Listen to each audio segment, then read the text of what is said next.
Là tout de suite, que diriez-vous de visiter une galerie d'art habituellement fermée au public? Oui, oui, vous avez bien entendu. C'est le principe de ce lieu, une galerie qui est rien qu'à vous, qui est ouverte le temps d'un rendez-vous que vous avez fixé, une parenthèse enchantée en mode VIP, où vous découvrirez des œuvres d'art exceptionnelles à votre rythme et même, vous savez quoi, en fonction du moment de la journée, vous pourrez même peut-être déguster un petit goûter où on vous offrira une bonne bouteille de vin à déguster si c'est l'heure de l'apéritif. Allez, suivez-moi, c'est parti pour le Festival d'art actuel à Parcé. Je suis avec Eric Dos Santos, collectionneur et galeriste. Bonjour Eric, ça va bien? Bonjour Amanda, bienvenue. Merci, merci, ce lieu est fantastique. C'est le mot qui me vient tout de suite. Alors, est-ce qu'on peut justement expliquer comment est né ce lieu? Pourquoi est né ce lieu? C'est vrai que c'est un peu étonnant de trouver une galerie d'art équivalente aux galeries qu'on peut retrouver sur Paris, sur Bruxelles, en plein milieu des bois, même pas en centre Parcé, mais au milieu des bois sur la commune de Parcé. Et l'objectif, c'était peut-être d'amener les artistes et d'amener aussi les collectionneurs et les amateurs d'art dans un lieu différent de ce qu'ils ont l'habitude, on va dire par exemple les galeries parisiennes, pour leur créer un moment unique. J'aime bien dire des fois un moment qui est entre parenthèses dans leur agenda, où quand ils mettent leur clignotant pour traverser les bois sur 500 mètres et ensuite arriver sur ce domaine du 15e et du 19e siècle, de descendre doucement dans l'émotion pour pouvoir recevoir en fin de compte l'émotion des œuvres des artistes que l'on expose régulièrement dans cette galerie. C'est tout à fait le cas pour le coup, parce que les perspectives, la lumière, le lieu, c'est magique en fait. Et en plus, il pleut aujourd'hui, imaginez, sous le soleil. Et c'est vraiment l'objectif. Nous-mêmes, on est collectionneurs avec mon épouse. Et donc, on connaît ces moments d'émotion quand on découvre un nouvel artiste ou une œuvre d'un artiste. Et je pense qu'on a essayé de recréer l'endroit où on aurait aimé aller. Le lieu est à la fois élégant et en même temps très convivial. Combien y a-t-il d'artistes exposés aujourd'hui? Alors aujourd'hui, vous avez dans l'Opus 1, qui est la première expo, 17 artistes et, si je ne me trompe pas, 238 œuvres qui sont exposées. Donc on fait en sorte que chaque artiste a au moins 12 œuvres d'exposées, ce qui fait qu'en tant qu'amateur ou collectionneur, on a le temps de rentrer dans un univers, dans l'écriture de chacun des artistes. Et c'est un petit peu comme si vous passiez d'une galerie à l'autre, puisque chaque salle correspond à un solo show, donc une exposition personnelle de chaque artiste. Et donc là, on est sur des œuvres à la fois picturales, sculpturales. Oui, et même avec une installation, avec des petits bonshommes qui sont en cercle sous les arbres. Qui peuplent les bois alentours. Ils ont une histoire à eux et je vous encourage à venir les voir, mais pas trop s'approcher parce qu'ils sont en conciliabule. Très bien, donc je n'oserais pas y aller. Donc on va aller dans une salle qui m'interpelle, qui est devant nous. Et vous allez m'expliquer qu'est-ce que cette salle, qu'est-ce qu'on y trouve? Alors cette salle, c'est ce qu'on appelle la salle du papier. Vous avez 9 artistes ici qui travaillent dessus en différentes techniques que l'on va découvrir, mais qui sont tous sur un support papier. Et moi, j'aime beaucoup la gravure, et puis on a élargi au monotype, à l'encre, à l'acrylique, et même au craft là, sur base de papier. Ce qui est intéressant de dire aussi, c'est qu'il y a des artistes qui viennent du monde entier, a priori. Alors, il y a des artistes qui viennent du monde entier, et on a 2 types d'artistes, comme j'aime dire. Des artistes, on va dire, exigeants, connus, reconnus, puisqu'ils sont achetés par des collectionneurs et exposés par des grandes galeries nationales ou internationales. Et puis, en tant que collectionneur, on a nos coups de cœur. On peut s'approcher peut-être là de Neila Iti. Ici donc. Qui est une artiste que j'ai achetée sur le Salon de Comparaison à Paris en 2022. Et quand on achète une artiste qui est moins connue que les précédentes dont on vient de parler, l'objectif c'est dans les 2 ans à venir d'exposer cet artiste en tant que poulain, étant dans une écurie, une ancienne écurie, de l'acheter en tant que collectionneur et de l'exposer en tant que galeriste pour leur donner en fin de compte la chance à ces artistes qui des fois ne savent pas toujours bien se vendre parce que c'est pas leur métier, soyons clairs, auprès des galeries. Vous avez Christelle Régny à côté qui est aussi une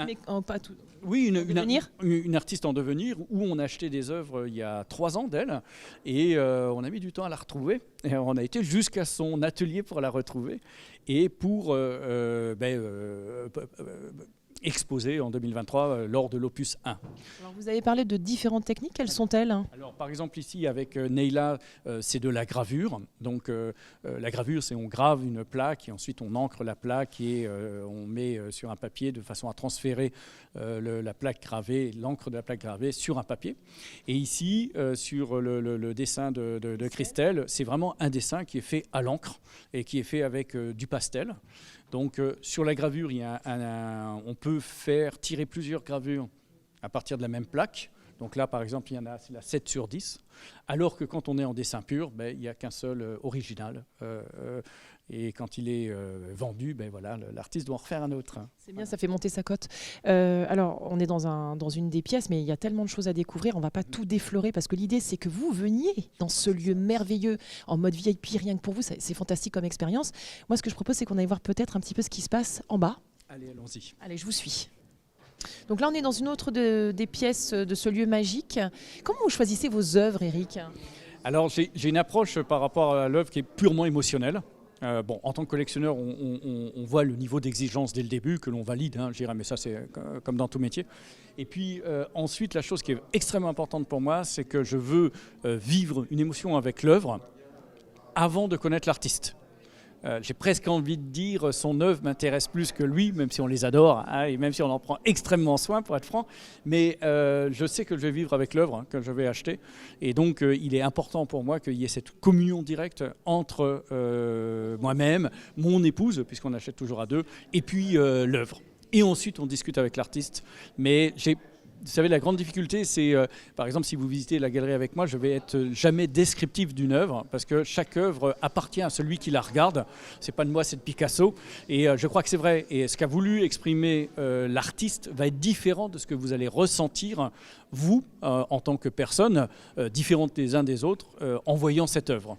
Donc c'est vraiment l'émotion à l'état pur, c'est vous avec l'œuvre, ce moment qui est là, et ensuite on discute avec l'artiste. D'où ce besoin de dire que ce lieu, on peut le privatiser. Enfin, on est en mode VIP, quand on vient ici, on prend le temps, on va à son rythme, et on découvre des œuvres. Et en parlant d'œuvres qui, moi, m'interpellent, là, il y a ces sculptures qui sont tellement réalistes.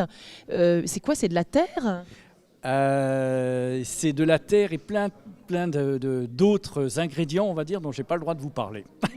Mais il y a de la terre, pour être très franc, avec différentes ocres, donc différentes couleurs de terre qui sont mélangées, telles qu'on le voit par exemple sur les jambes et sur le corps de cette Massaï. Et donc c'est une femme qui a créé ces œuvres. Chantal Cheva qui travaille énormément autour du féminin et de la fémininité, comme on le voit par exemple sur cette Massaï et comme on le voit aussi sur les bronzes où elle a fait une série de 12 femmes qu'elle appelle FEM, F-E-M, un diminutif de femme. Et la première, la femme numéro 1, le titre, comme vous le verrez, est aux armes citoyens et je crois qu'on voit bien de quelle sculpture je veux parler. C'est formidable. Il y a d'autres œuvres qui m'interpellent ici. Pourquoi ? Parce que je me dis, on a des œuvres de qualité dans un lieu qui est donc encore une fois extraordinaire, qui à mon sens doivent être difficiles à transporter tant elles ont l'air pleines de détails et donc fragiles. Si je peux me permettre, aujourd'hui c'est le vernissage, ne me parlez pas du transport des œuvres de Pierre Amourette, s'il vous plaît. Donc Pierre est un garçon...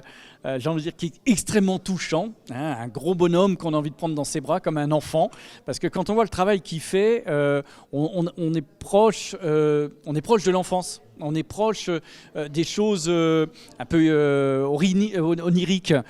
Si vous prenez les sculptures, si vous allez en bas des sculptures, proche du socle, il y a tout un bestiaire qu'il rajoute. Et pour la petite histoire, par exemple, si vous avez une pièce qui casse, vous la ramenez. Quand elle repart de son atelier après avoir été restaurée, c'est plus du tout la même. Il a rajouté tout un tas de bestiaire sans le dire. Et voilà, qui aime voit le bestiaire. C'est quelqu'un qui a un atelier presque dans la nature, qui travaille la terre. Quand on voit sa tête, on comprend tout de suite que c'est lui qui a fait ces pièces. C'est vraiment un travail incroyable. C'est une invitation au rêve, au voyage. Oui, et là vraiment, comme on dit, là, chacun y voit ce qu'il veut et une partie de sa vie, de son vécu. Oui, alors moi en l'occurrence, il m'évoque Don Quichotte, mais ça se trouve, ça n'a absolument rien à voir.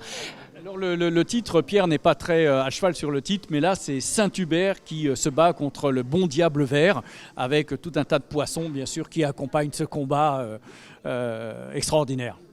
Fantastique. Il y a encore d'autres endroits à découvrir. Encore une fois, je ne veux pas qu'on déflore tout et que c'est vraiment une invitation pour que les gens viennent dans ce lieu magique et s'offrent ce moment particulier, complètement inédit. Mais j'ai bien envie quand même d'aller faire un petit tour un peu plus loin. Allons-y. Allez, c'est parti.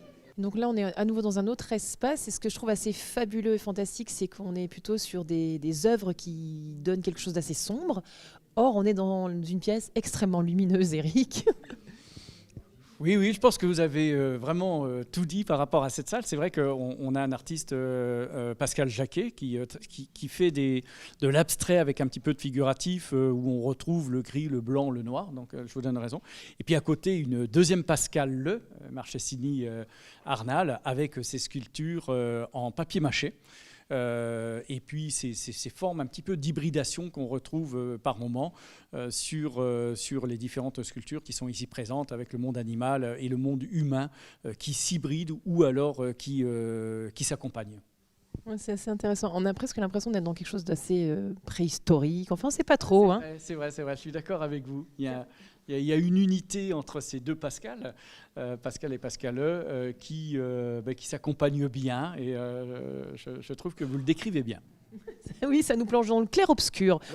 Voilà, dans le clair-obscur avec un petit brin de soleil. C'est assez fabuleux. On continue ?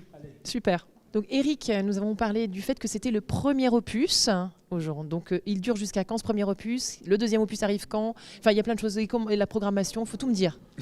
Donc on appelle ça les festivals d'art actuel. Et donc avec 2 opus pour les expositions. L'opus 1, dont c'est le vernissage aujourd'hui, qui dure jusqu'au 29 mai. Et puis il y a 10 jours où on démonte et on passe à l'opus 2.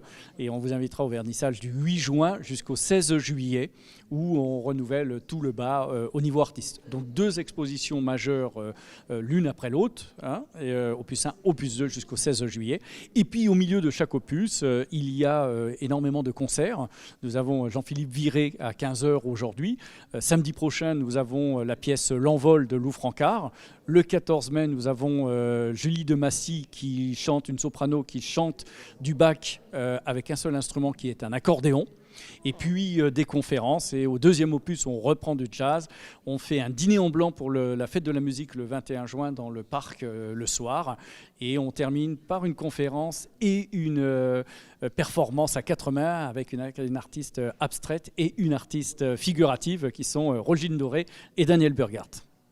Dites donc, ça vend du rêve tout ça. En plus, ce sont que des artistes d'exception, des gens qui ont une reconnaissance internationale ici. Mais c'est fantastique, c'est fantastique. Mais je suis ravie, on sera là. Enfin, vous aussi, j'espère. Vous avez bien noté les dates. Donc, on rappelle, premier opus jusqu'au 29 mai. Jusqu'au 29 mai, et puis le deuxième jusqu'au 16 juillet. Et entre chaque événement, on va dire musical, surtout venez visiter la galerie. Et la galerie se visite en mode privé. C'est-à-dire qu'il faut prendre rendez-vous par mail, par SMS, par téléphone. Et pendant 2 heures, la galerie est à vous. Donc vous pouvez venir tout seul, à 6 maximum, de façon à vraiment créer quelque chose d'intime. Et puis la galerie vous appartient dans le sens où on peut faire le tour ensemble. Il y a toujours un moment où je vous abandonne pour que votre émotion soit libre et personnelle et sans moi. Ou vous faites la visite pendant 2 heures tout seul. En VIP. Je ne devrais pas le dire, mais le secret dit que visiter la nuit est aussi très joli, avec la nuit qui est tombée, les éclairages extérieurs et intérieurs. Mais ça, je n'ai pas le droit de le dire, sinon je ne dormirai plus pendant les 2 opus. On va être censuré. Il ne faut pas exagérer, Eric. Bon, je ne sais pas que j'ai envie de vous quitter, on est super bien, mais là, il faut qu'on parte à Saint-Côme-en-Véret, vous comprenez ? Je vous souhaite une bonne route et merci d'être venu. Et à très vite. Super, merci Eric.